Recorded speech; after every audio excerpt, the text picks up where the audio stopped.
जय श्री राम।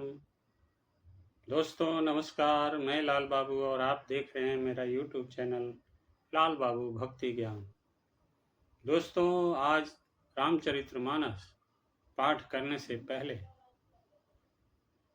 एक पद जो कि गोस्वामी बिंदु जी महाराज ने लिखा है उसको हम पढ़ना चाहते हैं। आप लोगों को भी इसे सुनिए। फिर सीता स्वयंवर की कथा दोहा नंबर 246 से आगे पठन पाठन करेंगे। तो आइए रामायण के महत्व के बारे में गोस्वामी बिंदु जी महाराज लिखते हैं। हमें निज धर्म पर चलना बताती रोज रामायण, सदा शुभ आचरण करना सिखाती रोज रामायण। जिन्हें संसार सागर से उतर कर पार जाना है, उन्हें सुख से किनारे पर लगाती रोज रामायण। कहीं छवि विष्णु की बाकी, कहीं शंकर की है झांकी, हृदय आनंद झूले पर झुलाती रोज रामायण।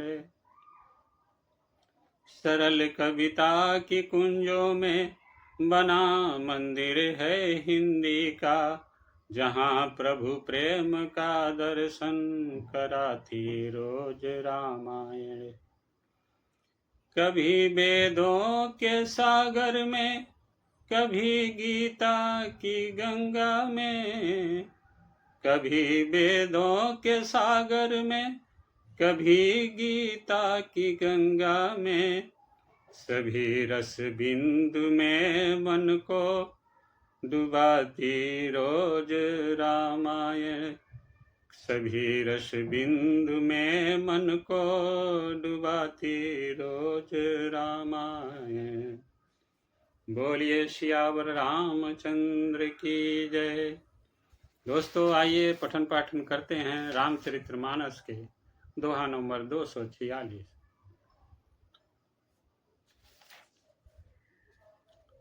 जानिषु अवसुर सिय तब पठई जनक बोलाय, चतुर सखी सुंदर सकल सादर चली लवाय।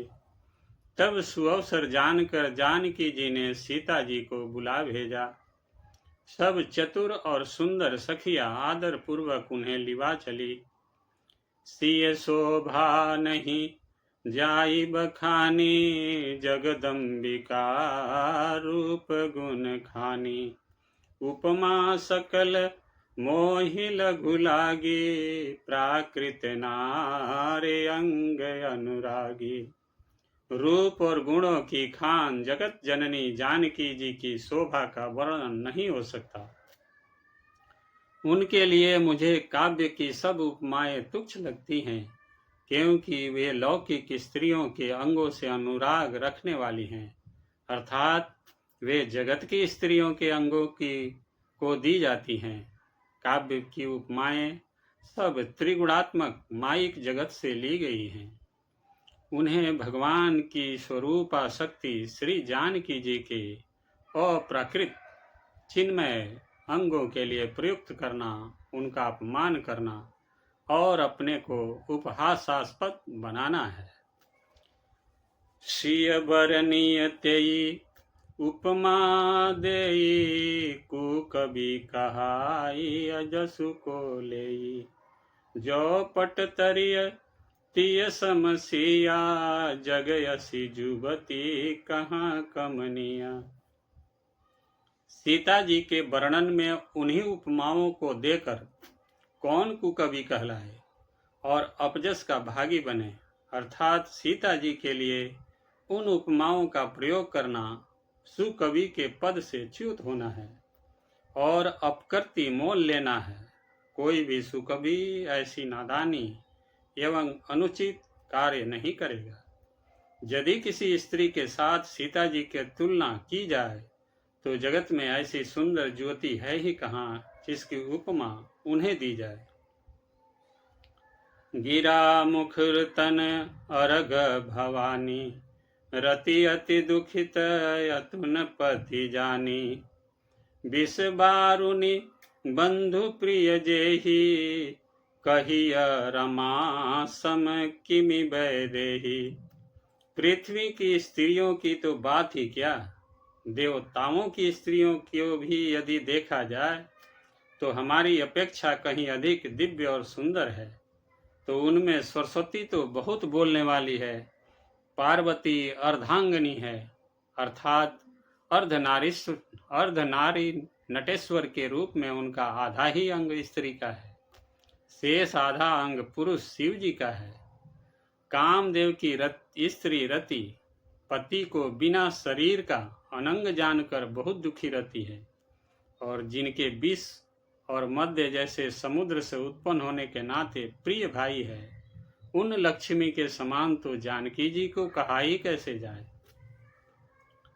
जो छवि सुधा पयो निधि होई, परम रूपमय कच्छुप सोई।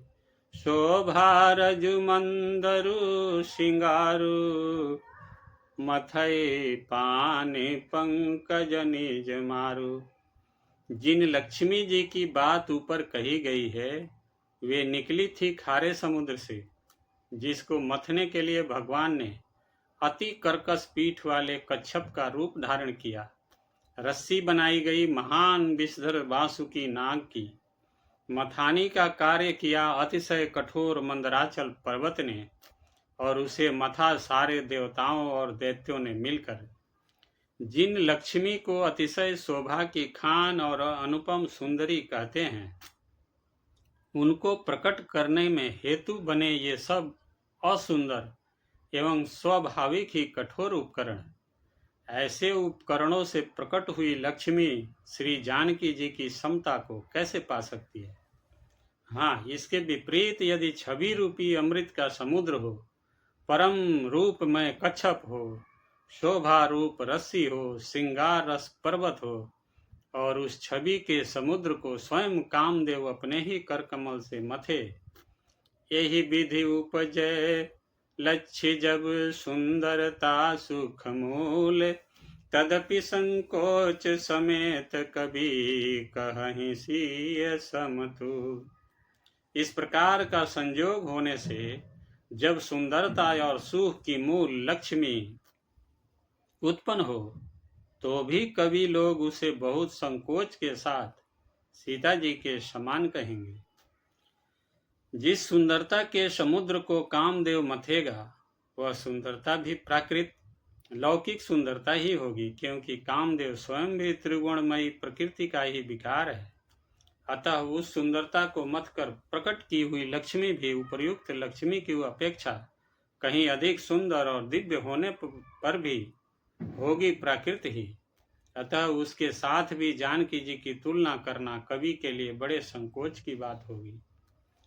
जिस सुंदरता से जानकी जी का दिव्य परम दिव्य विग्रह बना है, वह सुंदरता उपर्युक्त सुंदरता से भिन्न अप्राकृतिक है। वस्तुतः लक्ष्मी जी का अप्राकृत रूप भी यही है। वह कामदेव के मथने में नहीं आ सकती, और वह जानकी जी का स्वरूप ही है। अतः उनसे भिन्न नहीं, और उपमा दी जाती है भिन्न वस्तु के साथ। इसके अतिरिक्त जानकी जी प्रकट हुई है स्वयं अपनी महिमा से। उन्हें प्रकट करने के लिए किसी भिन्न उपकरण की अपेक्षा नहीं है, अर्थात शक्ति शक्तिमान से अभिन्न अद्वैत तत्व है, अथवा अनुपमेय है। यही गूढ़ दार्शनिक तत्व भक्त शिरोमणि कवि ने इस अभूतोमालंकार के द्वारा बड़ी सुंदरता से व्यक्त किया है। चली संग ले सखी शयानी, गावत गीत मनोहर बानी। सोह नवल तनु सुंदर सारी, जगत जननी अतुलित छवि भारी। सयानी सखियां सीता जी को साथ लेकर मनोहर वाणी से गीत गाती हुई चली। सीता जी के नवल शरीर पर सुंदर साड़ी सुशोभित है। जगत जन की महान छवि अतुलनीय है। भूषण सकल सुदेश सुहाए, अंग अंग रचि सखिन बनाए। रंग भूमि जब सिय पगुधारी, देखे रूप मोहे नर नारी। सब आभूषण अपनी अपनी जगह पर शोभित है, जिन्हें सखियों ने अंग अंग में भली भांति सजा कर पहनाया है। जब सीता जी ने रंग भूमि में पैर रखा, तब उनका दिव्य रूप देखकर स्त्री पुरुष सभी मोहित हो गए।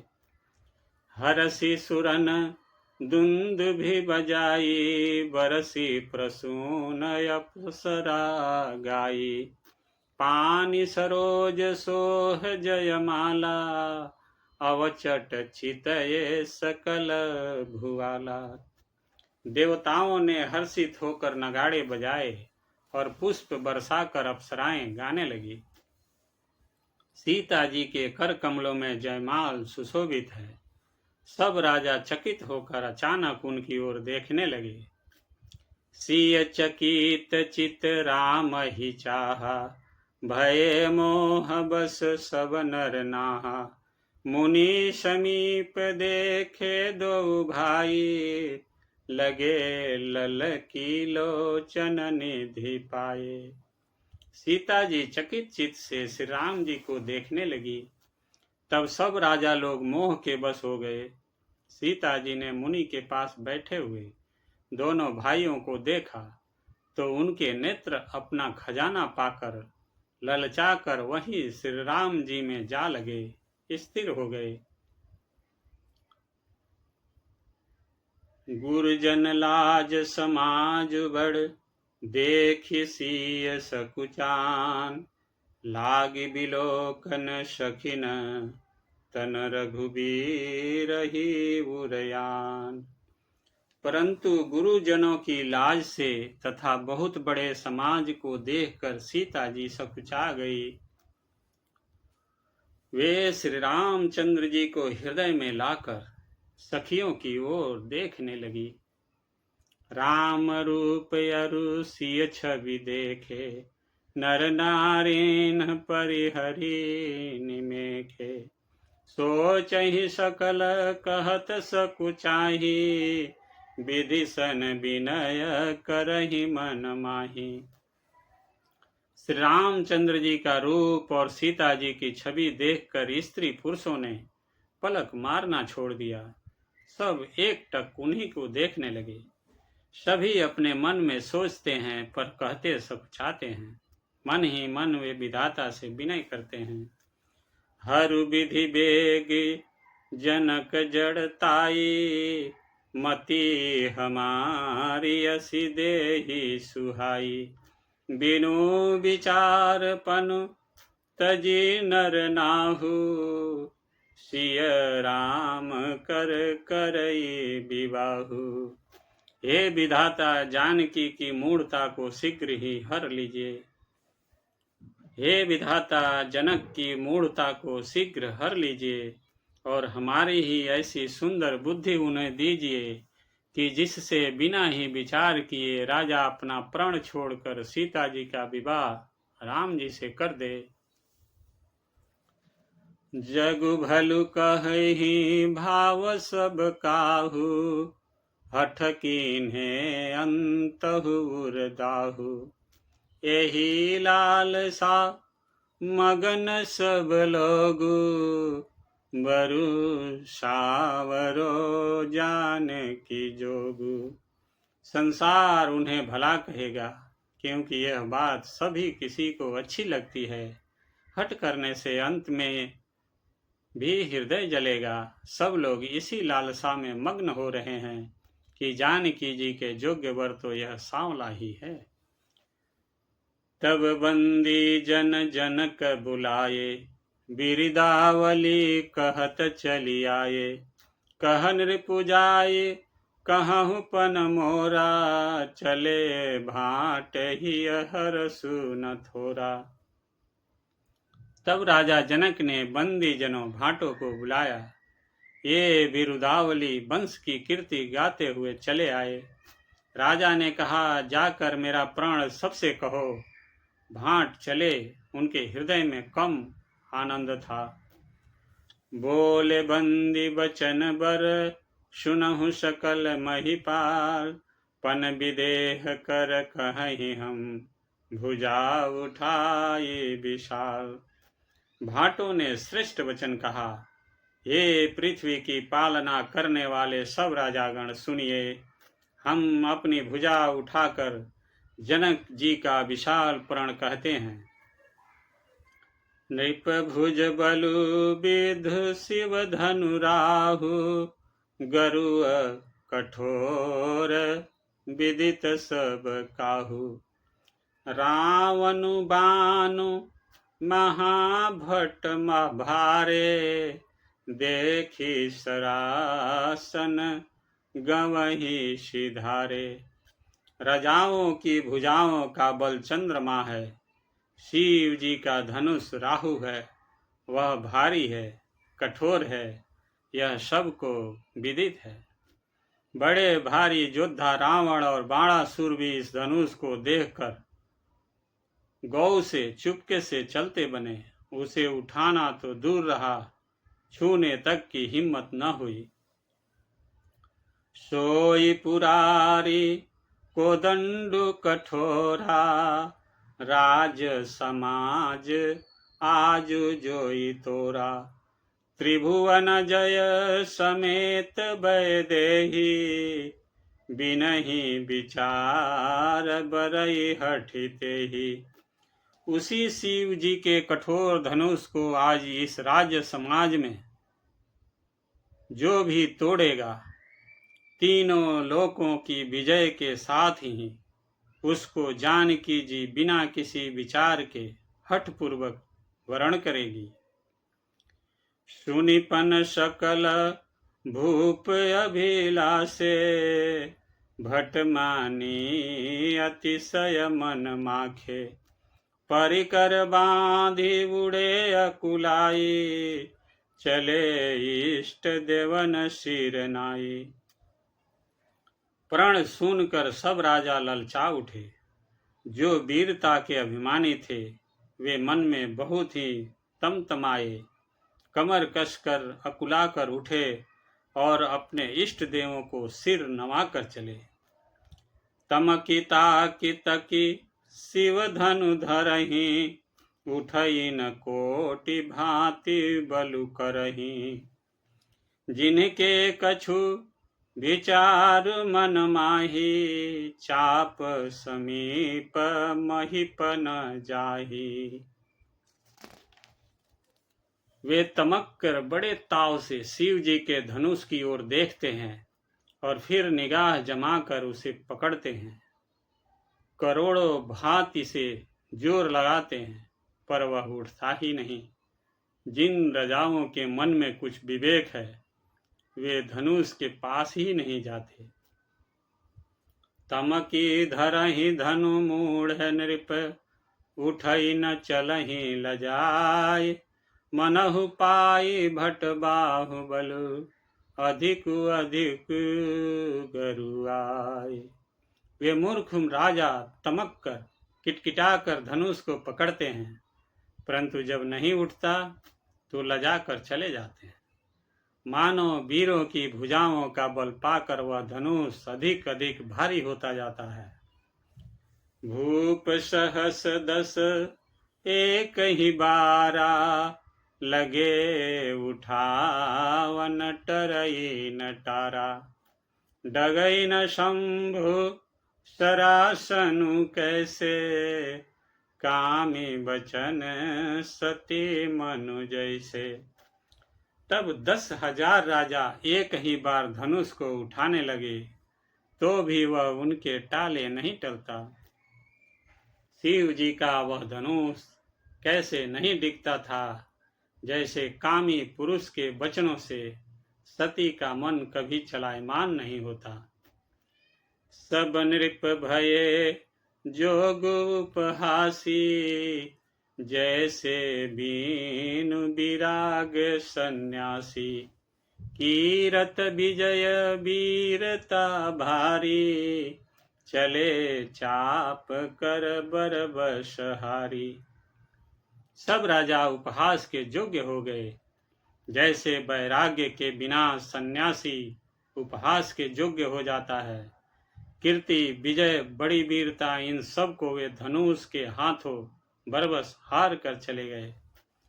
श्रीहत भये हारे ही राजा, बैठे निज निज जाई समाजा।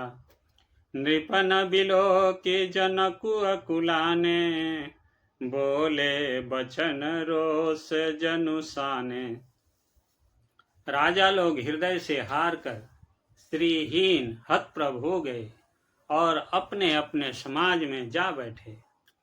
राजाओं को असफल देखकर जनक अकुला उठे और ऐसे वचन बोले जो मानो क्रोध में सने हुए थे। दीप दीप के भूपति नाना, आए सुनि हम जो पन उठाना।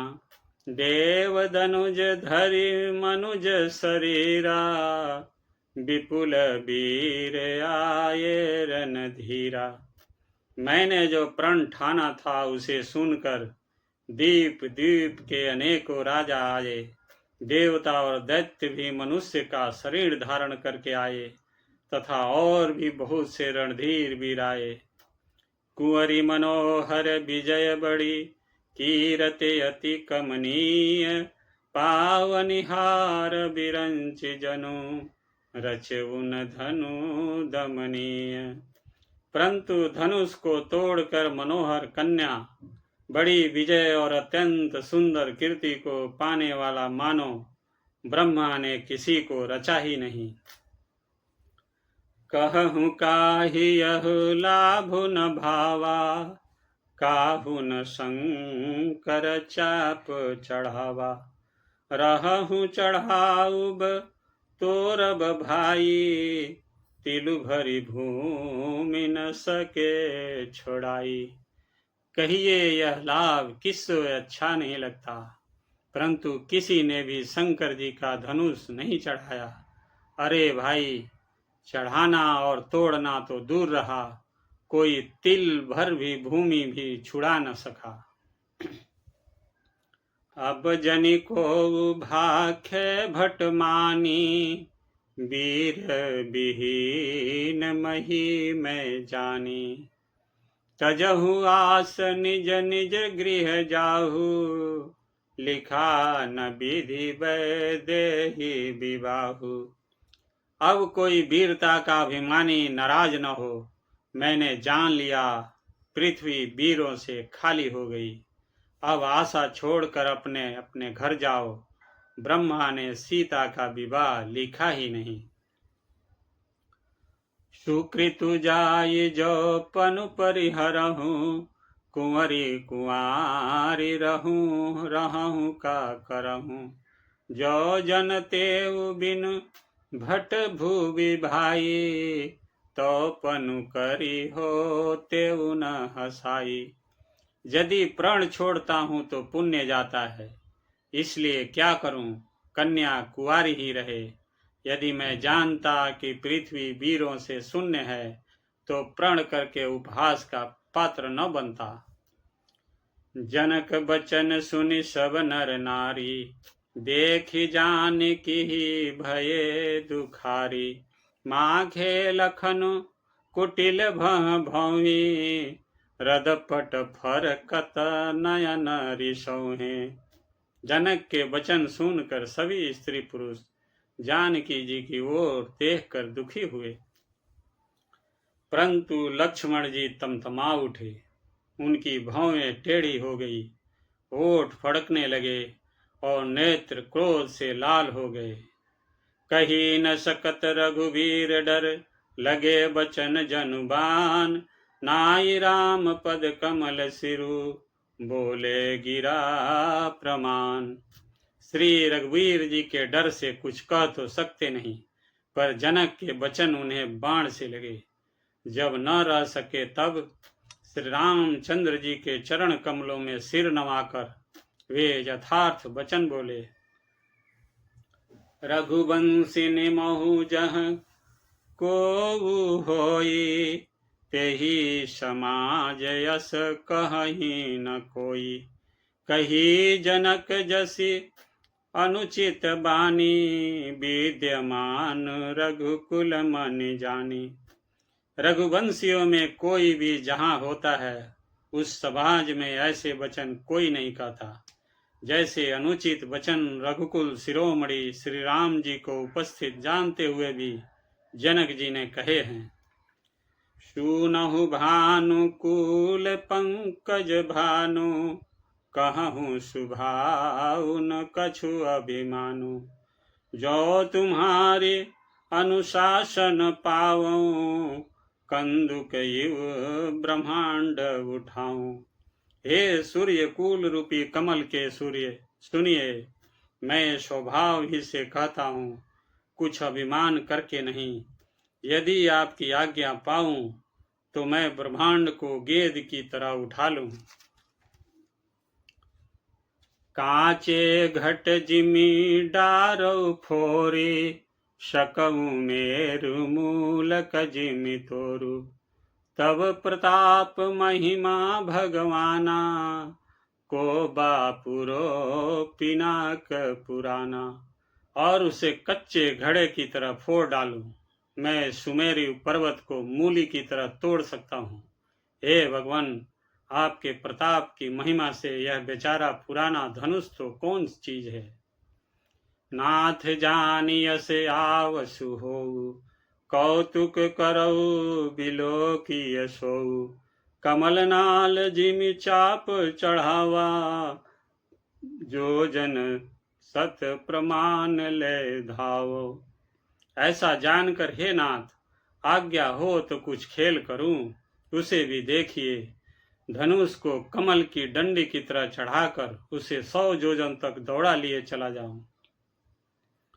तोरऊं छत्रक दंड जिमि, तब प्रताप बलनाथ।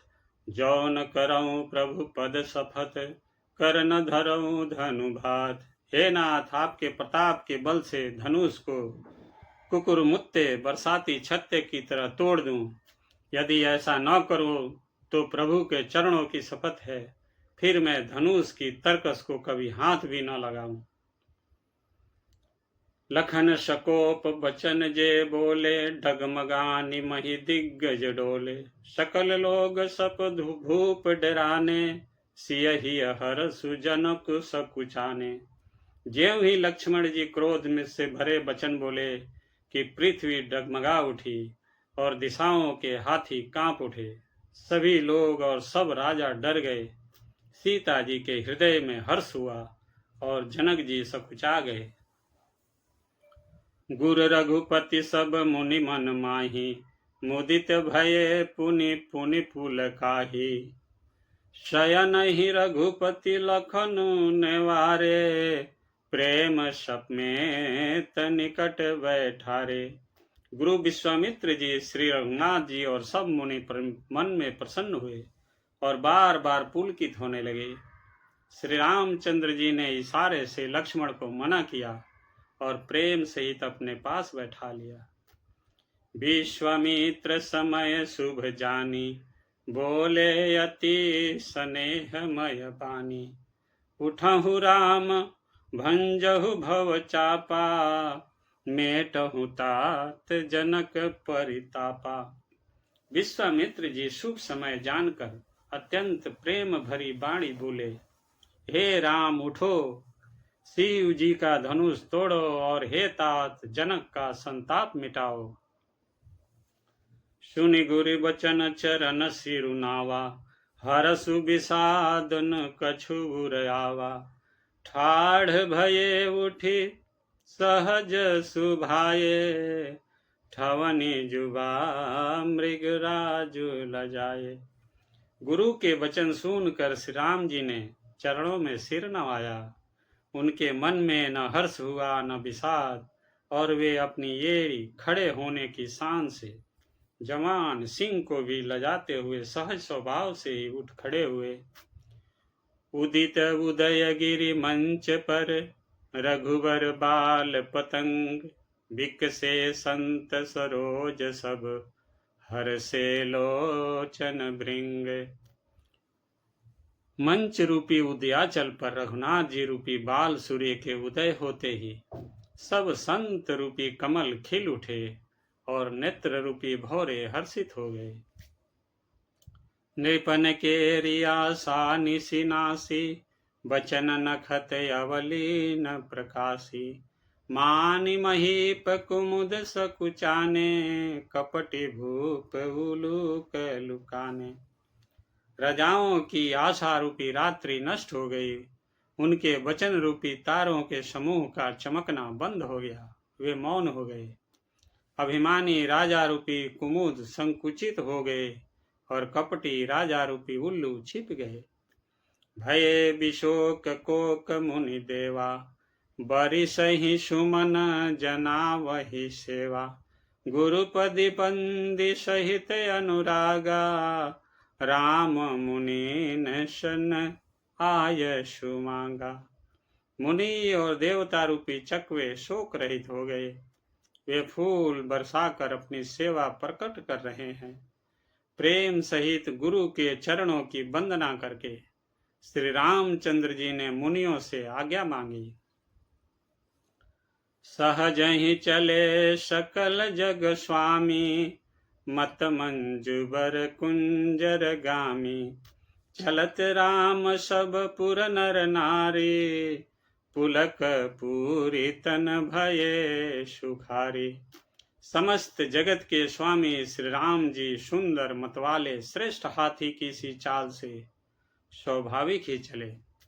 श्री रामचंद्र जी के चलते ही नगर भर के सब स्त्री पुरुष सुखी हो गए और उनके शरीर रोमांच से भर गए। बंदी पितर सुर सुकृत संभारे, जो कछु पुण्य प्रभाव हमारे। तो शिव धनु मृणाल किनाई, तो रहु राम गणेश गोसाई। उन्होंने पितर और देवताओं की वंदना कर अपने पुण्यों का स्मरण किया। यदि हमारे पुण्यों का कुछ भी प्रभाव हो तो हे गणेश गोसाई, रामचंद्र जी शिव जी के धनुष को कमल की डंडी की भांति तोड़ डाले। राम ही प्रेम समेत लखी, सखिन समेत बुलाई। सीता मातु स्नेह बस, बचन कहीं बिल खाई। श्री रामचंद्र जी को वात्सल्य प्रेम के साथ देखकर और सखियों को समीप बुलाकर श्री सीता जी की माता स्नेहवश बिलख कर विलाप करती हुई सी ये वचन बोली। सखी सब कौतुक देख निहारे, जेऊ कहावत ही तू हमारे। को न बुझाई कहीं गुर पाही, ए बालक असी हठ भली नाही। हे सखी, ये जो हमारे हितु कहलाते हैं वे भी सब तमाशा देखने वाले हैं। कोई भी इनके गुरु विश्वामित्र जी को समझा कर नहीं कहता कि ये राम जी बालक हैं, इनके लिए ऐसा हठ अच्छा नहीं। जो धनुष रावण और बाण जैसे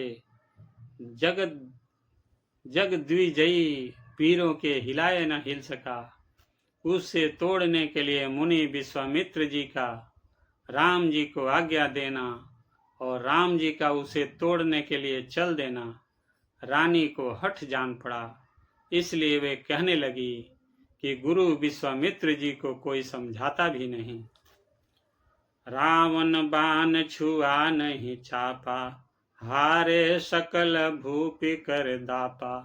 शोधन राज कुंवर कर देही, बाल मराल की मंदर लेही। रावण और बाणासुर ने जिस धनुष को छुआ तक नहीं और सब राजा घमंड करके हार गए। वही धनुष इस सुकुमार राजकुमार के हाथ में दे रहे हैं। हंस के बच्चे भी कहीं मंदराचल पहाड़ उठा सकते हैं। भूप शयानप सकल सिरानी, सखी विधि गति कछु जाति न जानी। बोली चतुर सखी मृदुबानी, तेजवंत लघु गणीय न रानी। और तो कोई समझा कर कहे या नहीं, राजा तो बड़े समझदार और ज्ञानी हैं। उन्हें तो गुरु को समझाने की चेष्टा करनी चाहिए थी, परंतु मालूम होता है राजा का भी सारा सयानापन समाप्त हो गया। हे सखी, विधाता की गति कुछ जानने में नहीं आती, यो कहकर रानी चुप हो रही। तब एक चतुर राम जी के महत्व को जानने वाली सखी कोमल वाणी से बोली, हे रानी, तेजवान को देखने में छोटा होने पर भी छोटा नहीं गिनना चाहिए। कह कुंभज कह सिंधु अपारा, सोखे सुजसु सकल संसारा। रवि मंडल देखत लघु लागा, उदयतासु त्रिभुवन तम भागा। कहाँ घड़े से उत्पन्न होने वाले छोटे से मुनि अगस्त, और कहाँ अपार समुद्र, किंतु उन्होंने उसे सोख लिया जिसका सुजस सारे संसार में छाया हुआ है। सूर्य मंडल देखने में छोटा लगता है, पर उसके उदय होते ही तीनों लोकों का अंधकार भाग जाता है। मंत्र परम लघु जासु बस, विधि हरि हर सुर सर्व। महामत गजराज कहू, बस कर अंकुश खर्व। जिसके बस में ब्रह्मा विष्णु शिव और सभी देवता हैं, वह मंत्र अत्यंत छोटा होता है। महान मत वाले गजराज को छोटा सा अंकुश बस में कर लेता है।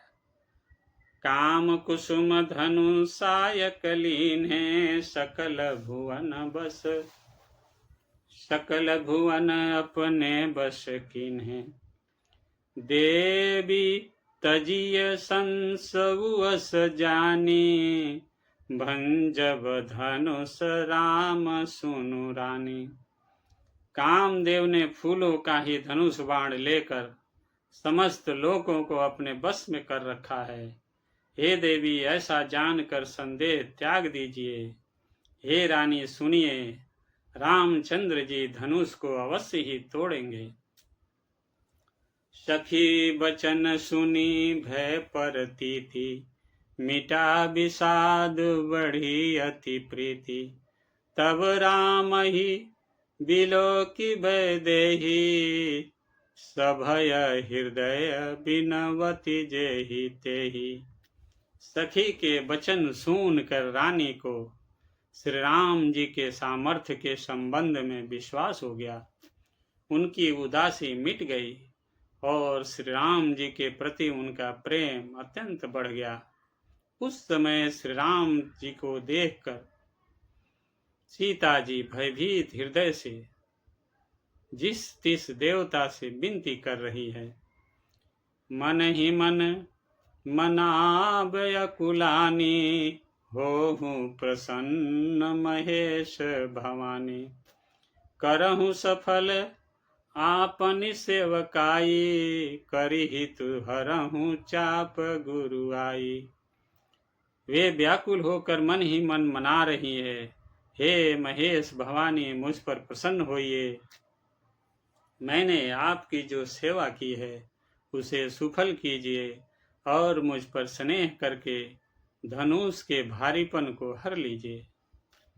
गणनायक बरदायक देवा, आजु लगे किन्हु तु सेवा।